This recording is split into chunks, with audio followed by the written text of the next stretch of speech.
All right, guys, today we're talking about the 411. Now, this is one of the tools, Chad Hyams, our regional director in the Southeast region. Chad, you would agree, I know you would, because this concept definitely is in your wheelhouse from the one thing. The 411, give us a rundown of what is the 411. The 411 is a tracking tool that's going to help us accomplish our goals, Ben. Stands for 4 weeks, 1 month, 1 year, right? It's backwards. It should actually be the 114 if we were going to think about it. Yet 411, for those of us old enough, also remember it was information on the phone. So the 411, 4 weeks, 1 month, 1 year to help you achieve your goals and figure out what to do now to make them happen. Right. Now, the reason, Chad, I know we're both team leaders. We've coached a lot of agents in the use of the 411. What I always love talking to people about with the 411, how it changed my world, was that it gives us weekly 52 check-in points throughout the year to see, am I on pace for my goal? Am I doing the right activities? Are the activities I'm doing working and getting the results? Or do I need to tweak my activities or change something? And so unlike most agents that wait till November to check in on that stuff and figure it out, we have a tool that allows us to weekly have a little bit of a check-in on our business and make changes accordingly. I think that's so powerful for our partners. I agree. So now what we also know, though, is the 411 is a source of a lot of confusion for people, right? We know that a lot of people misinterpret the 411. They misuse the 411. So before we talk about our use of the 411 and our best practices, let's talk about what it isn't and how not to use it. Let's start there.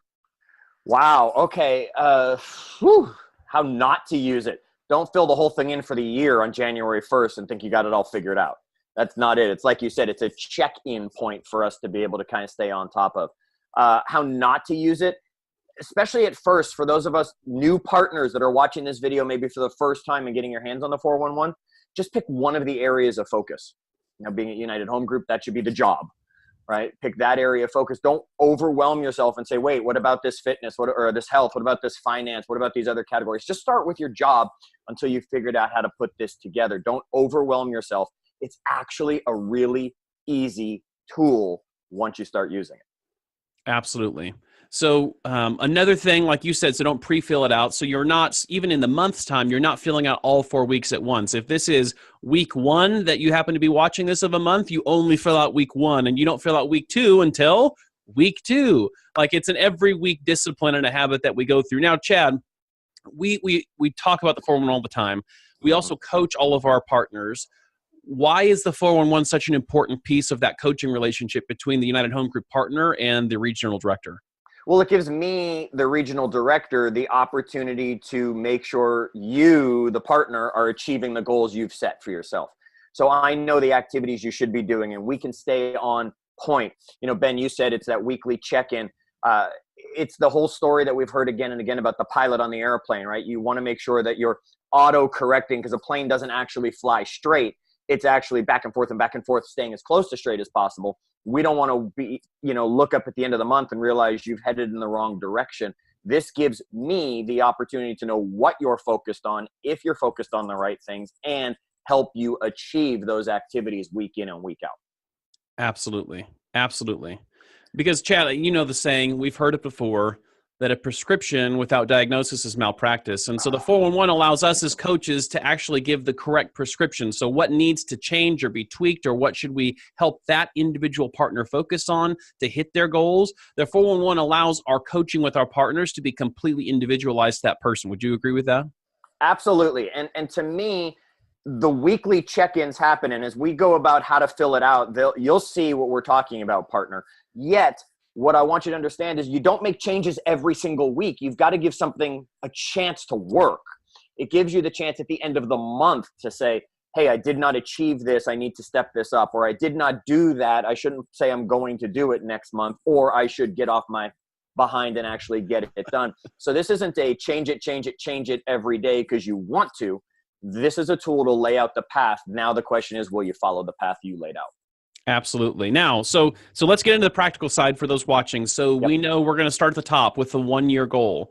Right now at United Home Group, we have a lot of tools that we help our partners come to that data, come to those numbers, come to those goals. So Correct. one of them would be the business calculator or the partner pro forma, right? Where they're Yes, actually filling in, here's what I want a net at the end of the year. And then right. they're working in the share of UHG and their commission share at the market center level, their cap, seasonality. It works in all that stuff. And it tells us exactly how many appointments, how many prospecting contacts they need to make, how many closed deals, what percentage of those closed deals will be buyer and seller side. I mean, like, it helps give so much clarity to them. Yet that in and of itself isn't enough, right? So they take that data and they put it in the top line of the 411, right? Yes, and Ben, when I am coaching to the 411, I want it as simple as possible, right? The performa almost gives me too much information as a partner to focus on. So to me, my belief is we all look at our annual goal, business-wise at least. I'm not talking health. I'm not talking relationship. I'm talking your job right now. We all say, I want to make X amount of money. That's always the answer. I want to make X amount of money. My belief is we then use the performa, we do the math to figure out how many families we will help, right? And that's the wording I use, because if I'm looking at, I'm going to close 36 transactions, just to pull a number out of the air, I'm going to close 36 transactions. Now they're just transactions. Yeah. If I say I'm going to make X amount of money, now it all comes down to what I'm giving up some of my commission, right? It's all about the money. If I know I'm helping 36 families buy or sell real estate, that to me says I'm concerned about the families and getting where I need to be. I don't want the annual goal to be, I'm going to help this many families. I'm going to go on this many appointments. I'm going to go on. Those numbers are going to be helpful down here on the 411. Mm-hmm. Up here, it's all about how many families will I help? That should be the only thing I see in the job area. Because Ben, as you know, and we've both shared from 4 disciplines of execution, the more goals I have, the less likely I am to achieve any of them. Correct. So don't put a whole bunch of things across the top. Your annual goals should be one in each of those categories when you're finally done. I love that. And before we go on, just one point, you brought up the fact that it's how many families. And like you and I've taught on multiple classes, we've done on deep dives at UHG. One of the keys to goal achievement is attaching emotion to the goal. Why is it important to me? Because if it's just a number or a transaction, if I don't hit it, no big deal. When it's wrapped around how many families can I help, how many people am I going to impact, all of a sudden that has a whole new level of meaning. So really good point there. So we take our annual goal, right? And then we break it down and we say, okay, the next call or row down is this month. If I want to be on pace this month to hit this annual goal, what does that look like this month? Now, I know we've talked about this before, so please share your thoughts around this. I know some people literally just take that top number and divide it by 12, and we don't think that's the right way to do it necessarily. Okay, so tell me about that. Let's talk about that. I'm stupid when it comes to things like this, right? I need it simple. So to me, I am absolutely a believer at the beginning of the year, divide by 12. Okay. When I start February's, I'm going to divide by 11, what's left. I'm going to divide by 10. I'm going to divide by 8. I'm going to divide by, right? Each month, I'm going to divide by what's left in the year. The performa takes in seasonality.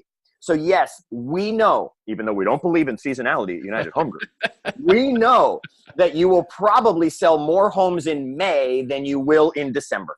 That's just probably true. So we want you to be prepared and say, hey, the performer is going to show you, here's how many you need in May to be ahead so that by the time you get to December when it slows down.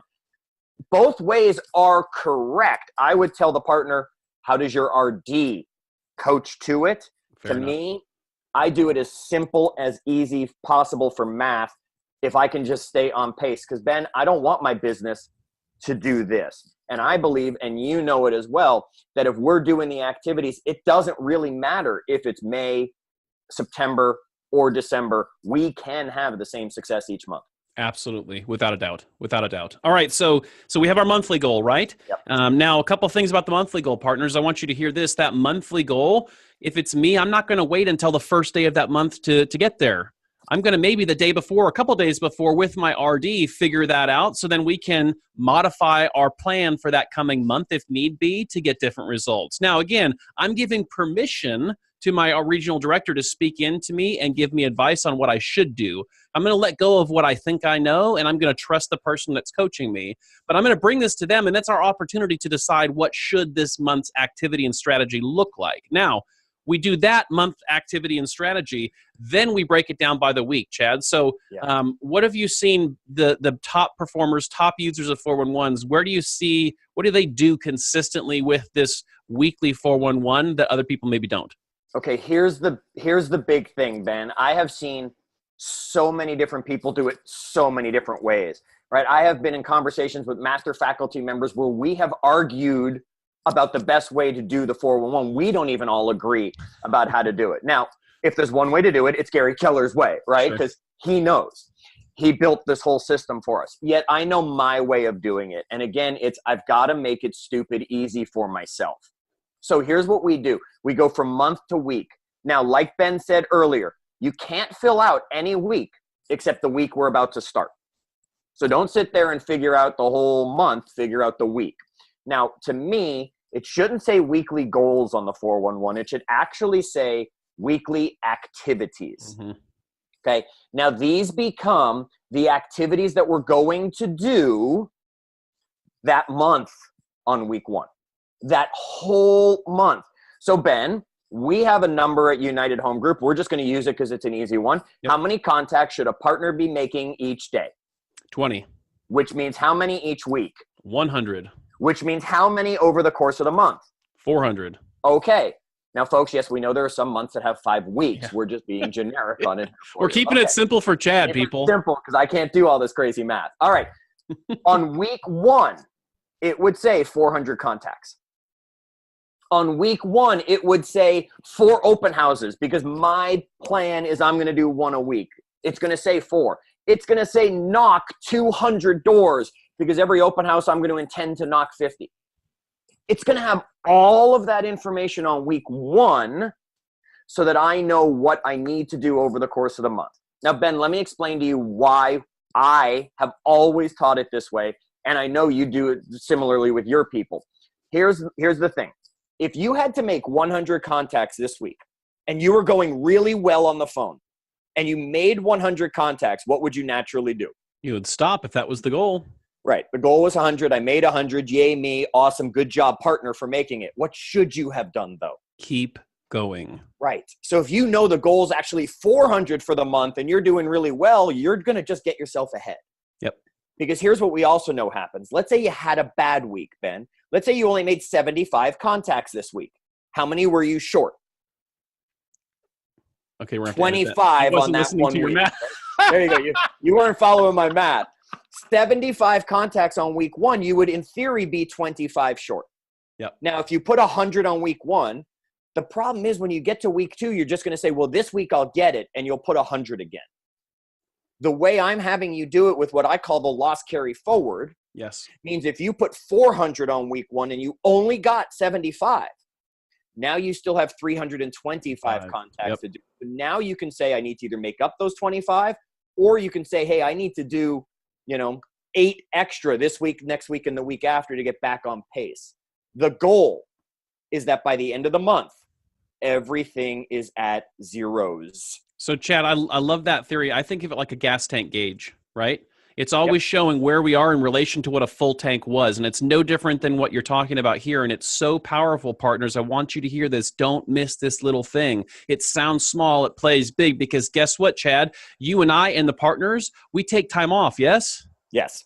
And so the beauty of this way of interpreting how to do this, the weekly side of the 411, it allows me to know, okay, if I'm taking a week off of these 4 and I only have 3, no big deal. I see my gauge and I know what I need to do these 3 weeks to get or buy myself back the week that I'm taking off without any guilt, and I can be fully present when I'm off. I think that's such a huge distinction. That's such a huge little hack inside of using the 411. There you go. And here's the thing. I'm going to say I'm going to do 4 open houses for, this month at the beginning. And then something comes up, really crummy weather warning for the weekend. You're up in the north and you know that you're going to get that huge snow, or we know, something's going to happen in the Atlanta area or something. So it's just not the weekend to do an open house, or it's a holiday weekend and it's a bad weekend for traffic. Okay. You still need 4 open houses. Yep. So now on one of the other weeks, you either need to do 2, or you're going to need to figure out a weekday open house or some other concept to get you there. Because the goal, as Ben said, that tank should be empty by the end of the month. Because now at the end of the month, we can look up and say, I did not achieve the goal I wanted for the month. I didn't do enough activities. I have to step them up. Now I need to say I'm going to do 5 open houses, or I'm going to do 6 open houses, or hey, the open houses were no good to me. I'm going to take them off my calendar for this month. There's no reason to put them on my 411. I'm just not going to do them. Weekly, it allows us as your regional director to realize you're falling behind on your contacts, to realize you're falling behind on your open houses, to realize you're ahead on your contacts, and coach you appropriately. And at the end of the month, it allows us to have the opportunity with you to reevaluate next month's changes so that we can keep you focused on the goals you want to achieve. Yeah, Chad. So literally what you just said, it makes me think of this, guys. The 411 is so powerful because time is a limited resource. We all have the same amount of it. We're bound by it. Yet some people produce huge in the same amount of time. Other people struggle to produce at all. And one of the reasons that those top producers consistently outperform the rest is because they allocate their time more effectively and more efficiently. This tool helps you do that. Absolutely. Your 411 then creates your calendar for you, Ben. Completely other topic, completely different video. We've talked about it at UHG. I'm sure we'll talk about it again and again. Your 411 builds your calendar for you so you can use that time wisely. Awesome. Anything else on the 411, Chad? Yeah, use it, right? Use it. Send it to your regional director every week. Whether you send it through the portal, which is fine, or whether you send it directly to your regional director, you should be submitting a 411 every week. Even if you and your RD do not talk about it, it should still be submitted so that we can review it, know you're on pace, know where you are. Even if your coaching conversation gets to anything else, you need to get yourself in the habit of submitting that 411 because it'll make you evaluate where you are each and every week. Absolutely. So, Chad, I want to share one story with you. I don't think I've shared this with you, but this is partners. I want you to. This is why I'm passionate about the 411. This is what I think of every time I see that 411. So, that piece of paper right there is a very expensive piece of paper, probably the most expensive piece of paper in the country because I'm not using it.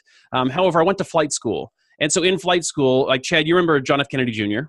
Oh, yes. Right? Crashed his plane into the ocean off of Martha's Vineyard. Well, part of our flight training was they'd put us in the cockpit. They'd put a hood on us. They'd get the plane in unusual attitude. And without being able to see the horizon, which is how our brain tells us what the level is, they told us, okay, look at your gauges and get the plane right and ready. And what they found was intuitively we would lie to ourselves. That little inner voice inside, because our equilibrium was messed up, our bodies would tell us we're wings level and we're flat and we're safe when actually we were anything but. Right? And so the same thing happened with John F. Kennedy Jr. When he was out there, he was flying conditions he wasn't prepared for. He couldn't see outside. And instead of trusting his gauges, he trusted his head. And that's what cost him and 2 other people their life that day. Your 411 it's the gauges of your business, guys. Because Chad, you and I know when we're inside the business as an agent, it gets really easy for us to deceive ourselves and lie to ourselves about the health of our business and what's really happening. And the 411 are the gauges that don't lie. So guys, if you want an absolutely objective tool to use to get to your goals that you can't hide from, that you can't lie to, and that you can use to bring in a coach and an accountability partner, i.e. your regional director, to make sure you hit your goals, this is that tool.